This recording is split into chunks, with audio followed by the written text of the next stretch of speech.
Tapi perubahan terjadi ketika kamu bertemu dengan seorang nenek. Baru kamu merasa kemudian hidupmu berubah. Ya. Apa yang terjadi hari itu? Waktu itu saya sholat subuh. Di depan masjid saya melihat ada seorang pemulung, nenek-nenek, jalan kencot-kencot di depan saya. Kencot-kencot itu terpincang-pincang. Terpincang-pincang. Nah, akhirnya saya tanya, Nek, kenapa sih jalannya kencot-kencot, pincang-pincang? Dijawab sama nenek itu, kakek nenek sakit, Jang. Coba Nek, lihat Nek. Saya lihat, saya senter. Loh, kok bolong? Saya tanya, nenek tinggal di mana? Kampung Pabuaran Wetan. Saya antar pulang. Setelah saya antar pulang, ada ibu-ibu lagi jemur pakaian. Saya tanya, Bu, saya ketemu nenek ini di depan masjid bawa karung, jalannya pincang-pincang, usianya 92 tahun. 92 tahun? Iya, sudah tua. Hidup di jalanan dengan kondisi seperti itu. Jadi pemulung. Kemana keluarganya? Kok tega sekali? Saya emosi waktu itu. Melihat nenek itu seperti itu kan gitu. Nah, ibu itu jawab, nenek ini hidupnya sebatang kara. Kalau dia tidak cari rongsok, dia tidak bisa makan. Itu yang mengetuk hati saya. Saya ini miskin, ada yang lebih miskin. Saya ini susah, ada yang lebih susah. Karena saya merasa lebih muda, nenek ini sudah tua. Matanya rabun, tapi dia cari rongsok. Nah, akhirnya saya pulang ke rumah, saya ceritakan ke istri saya penasaran, pengen ketemu nenek itu. Begitu ketemu, istri saya nangis, ngelihat kondisi si nenek. Karena kakinya tuh betul-betul uletan. Ketika istri saya lihat nangis, langsung saya ngomong, Dek, mulai hari ini kamu masak yang banyak, biar kita anterin makanan ke rumah nenek ini. Amin, kata istriku.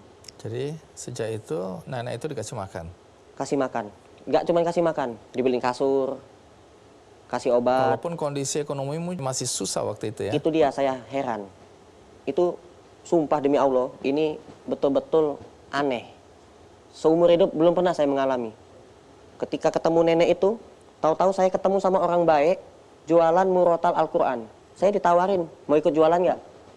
Saya pikir itu cuman basa-basi. Ternyata betul-betul dia modalin saya. Saya dimodalin, dititipin barang 100 ke saya. Habis, saya jual habis. Dan satu unit itu 100.000 keuntungannya. Dititipin 100, saya dapat 10 juta dalam sehari. Jadi saya bingung. Ini beneran Pak? Bener katanya. Ya udah saya terima. Saya pulang ke rumah kasih istri. Dek, hari ini kakak ketemu orang baik, jualan dapat 10 juta. Istriku enggak percaya. Enggak mau nerima uang. Lebih baik kita miskin, susah, enggak punya uang daripada makan uang haram katanya. La ilaha illallah. Sumpah demi Allah ini uang jualan. Gitu. Akhirnya ya udah, aku kenalin lah Pak Amin namanya itu sama istriku. Di situ istriku percaya.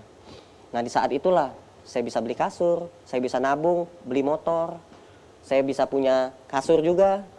Saya tidur enggak pakai kasur dulu sama istri saya. Dan saya itu ada sakit. Sakit apa?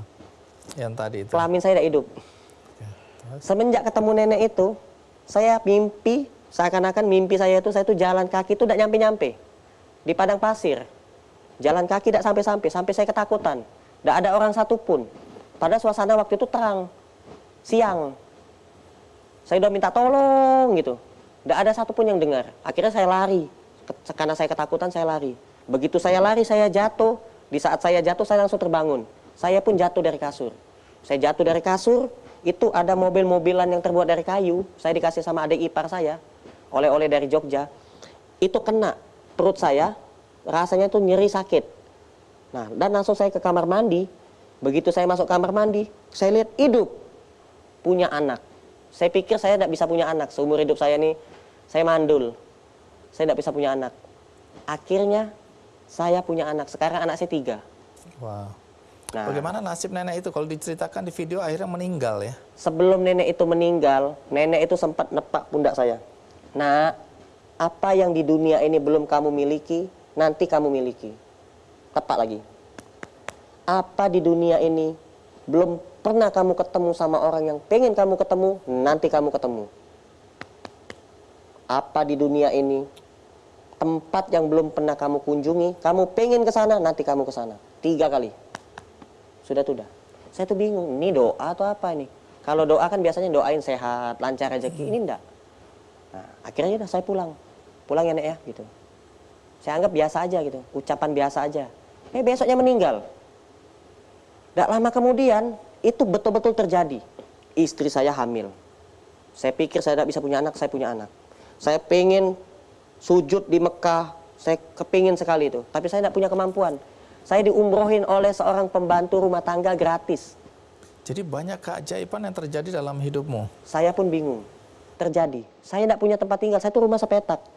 Saya kepingin. Kalau saya punya rumah besar, saya di depannya itu saya mau bangun rumah makan gratis, seperti video tadi. Di atasnya saya mau nampungin anak-anak jalanan yang tidak punya bapak, tidak punya ibu.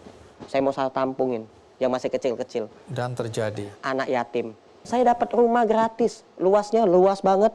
Hampir 500 meter di pinggir jalan raya. Rumahnya besar 2 lantai. Saya pun tinggal di situ. Akhirnya ya selalu mendapatkan kemudahan gitu. Tanpa saya harus keluar uang, ada saja ketemu orang baik, bantu saya gitu.